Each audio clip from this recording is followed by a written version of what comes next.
बिस्मिल्लाहिर्रहमानिर्रहीम। Dear students, आज जो हम टॉपिक डिस्कस करने जा रहे हैं वो है यूनिट नंबर 2 में डायनामिक्स। और उसमें हम जो टॉपिक डिस्कस करेंगे वो है हमारे पास Newton first law of motion.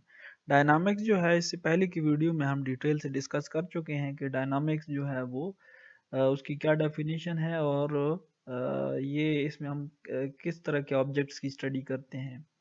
तो Newton first law of motion में जाने से पहले हम ज़रा नेट फोर्स को समझते हैं कि ये क्या होता है। It is the resultant of all the forces acting on a body.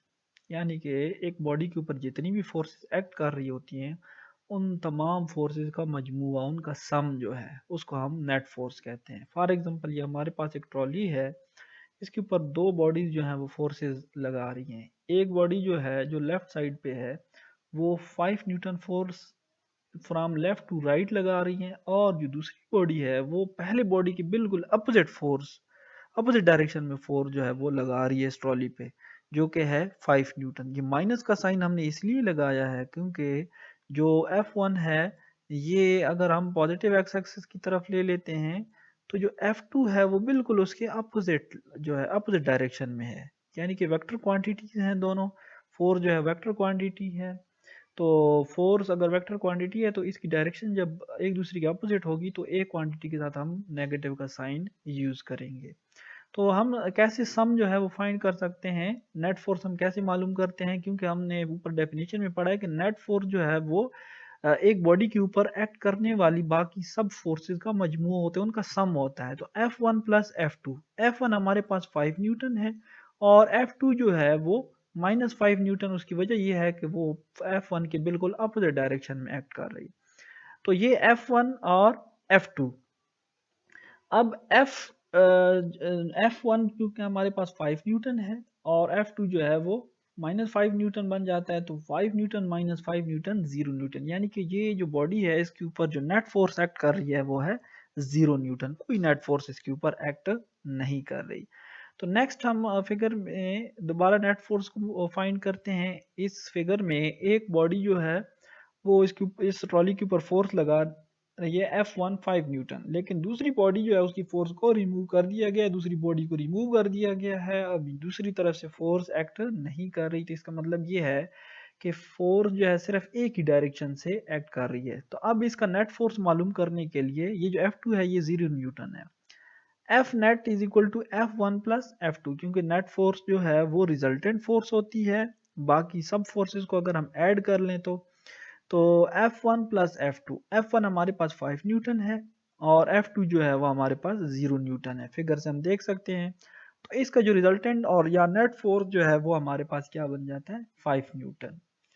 अब थर्ड फिगर में एक बॉडी जो है वो फोर्स जो है वो लगा रही है इस ट्रॉली के ऊपर 5 न्यूटन की, और दूसरे जो बॉडी है वो 2 न्यूटन की फोर्स F1 के बिल्कुल अपोजिट डायरेक्शन में लगा रहे हैं। तो ये भी नेगेटिव साइन यहाँ पर यूज होना चाहिए, यहाँ पर नेगेटिव साइन ही आता है। तो जो F1 है वो उसकी बिल्कुल अपोजिट डायरेक्शन में F2 लग रही है। तो इसका मतलब ये है कि दोनों को अगर हम सम कर लें तो हमारे पास नेट फोर्स आ जाएगी। तो F नेट जो है वो F1 प्लस F2, F1 चूंकि 5 न्यूटन है और F2 जो है वो हमारे पास -2 न्यूटन आ जाता है। तो 5 newton minus 2 newton is equal to 3 newton. तो ये जो बॉडी है इसके ऊपर जो नेट फोर्स है वो है 3 न्यूटन का, और वो डायरेक्शन जो है वो आपको बता दी गई है कि किस डायरेक्शन में ये बॉडी मूव करेगा।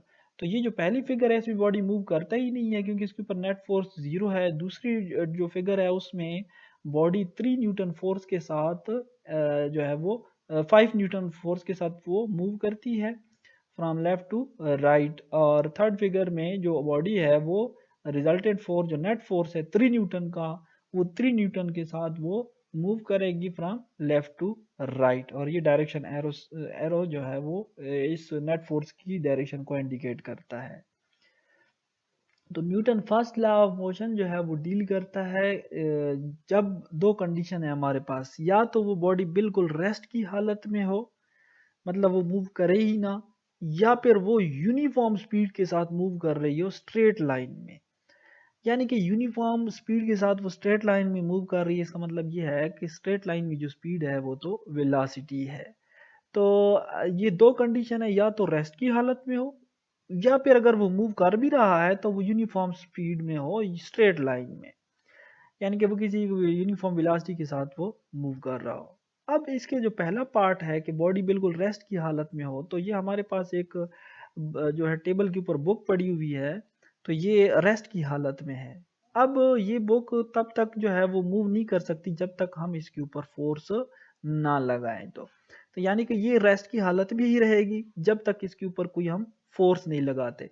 अब ये जो बुक है ये टेबल के ऊपर अपना अपना वेट जो है, यानी कि वेट जो है ये एक फोर्स है, वो डाउनवर्ड डायरेक्शन में टेबल के ऊपर लगा रही है, लेकिन टेबल भी बिल्कुल इसके अपोजिट डायरेक्शन में फोर्स लगा रही है इक्वल और अपोजिट डायरेक्शन में। तो ये उसको रिएक्शन कहते हैं, नॉर्मल रिएक्शन टेबल की तरफ से। तो ये दोनों फोर्सेस ऊपर नीचे वाली बैलेंस है, तो ऊपर नीचे तो ये जा नहीं सकता और साइड से भी कोई नेट फोर्स नहीं है, तो इसका मतलब ये है कि ये बॉडी रेस्ट की हालत में ही रहेगा जब तक इसको हम जो है वो मूव ना करें हो, यानी कि इसके ऊपर कोई नेट फोर्स जब तक एक्ट ना करे, जब तक कोई इम्बैलेंस फोर्स के ऊपर एक्ट ना करे, तो ये मूव नहीं कर सकती। दूसरा जो है वो सेकंड पार्ट है फर्स्ट लॉ का, वो क्या है कि अगर कोई बॉडी जो है वो स्ट्रेट लाइन में मूव कर रही है, तो ये मूव करती रहेगी जब तक इसके ऊपर कोई एक्सटर्नल फोर्स या नेट फोर्स एक्ट ना करे। नेट फोर्स बेसिकली अब यहाँ पर क्या हो सकती है कि ये हमारे पास दो सरफेसेस है, एक रफ सरफेस है और ये जो गोल बॉल है ये इसके ऊपर रोल हो रही है स्ट्रेट लाइन में। तो ये जो रफ सरफेस है इसका मतलब है इसमें फ्रैक्शनल फोर्स है, तो ये जो फ्रैक्शनल फोर्स है ये इस बॉल की जो मूवमेंट है उसको अपोज करती है, तो यानी कि ये बॉल जो है वो इसको रोकने की कोशिश करती है। जो दूसरा है हमारे पास, ये हमारे पास है ये जो सरफेस है ये बिल्कुल स्मूथ है। Smooth surface mean for example हम कंसिडर कर लेते हैं, ये आइडियल सिचुएशन है कि अब इसमें फ्रैक्शन नहीं है, इस बॉल और बॉल की सरफेस और इस जो सरफेस ये जो जिसके ऊपर ये रोल हो रही है बॉल, इसमें कोई भी फ्रैक्शन नहीं है। तो अगर दोनों में कोई फ्रैक्शन नहीं है तो ये बॉल अगर स्ट्रेट लाइन में मूव करे तो ये मूव करती ही रहेगी हमेशा के लिए, क्योंकि फ्रैक्शन की फोर्स नहीं है, कोई एक्सटर्नल फोर्स नहीं है इसको रोकने के लिए। यहाँ पर जो पहली फिगर है जो रफ सरफेस है उसमें जो एक्सटर्नल जो नेट फोर्स है जो इस बॉल को रोक लेती है वो फ्रैक्शनल फोर्स है इस सरफेस की।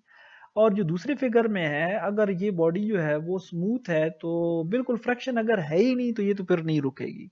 लेकिन अगर इस रफ सरफेस की निस्बत इस स्मूथ सरफेस की फ्रैक्शन कम है तो इसका मतलब है कि इस पर ज़्यादा देर तक वो मूव करेगी, क्योंकि इस पे फ्रैक्शनल फोर्स नहीं है, नेट फोर्स एक्ट नहीं कर रही। तो न्यूटन का सेकंड लॉ जो है वो यही कहता है कि अगर वो स्ट्रेट लाइन में मूव कर रही है तो वो मूव करती ही रहेगी जब तक उसके ऊपर कोई नेट फोर्स एक्ट ना करे, यानी कि उसके ऊपर कोई रोकने वाली फोर्स एक्ट ना करे।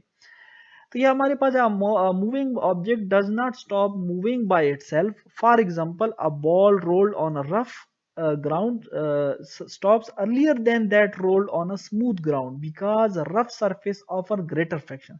रफ सरफेस में फ्रैक्शन की फोर्स ज्यादा होती है, नेट फोर्स ज्यादा है, इस वजह से ये जल्दी रुक जाता है, और स्मूथ सरफेस में फ्रैक्शन फोर्स कम होती है, इस वजह से वो बहुत देर के बाद रुकती है, और अगर फ्रैक्शन फोर्स है ही नहीं तो ये नहीं रुकेगी।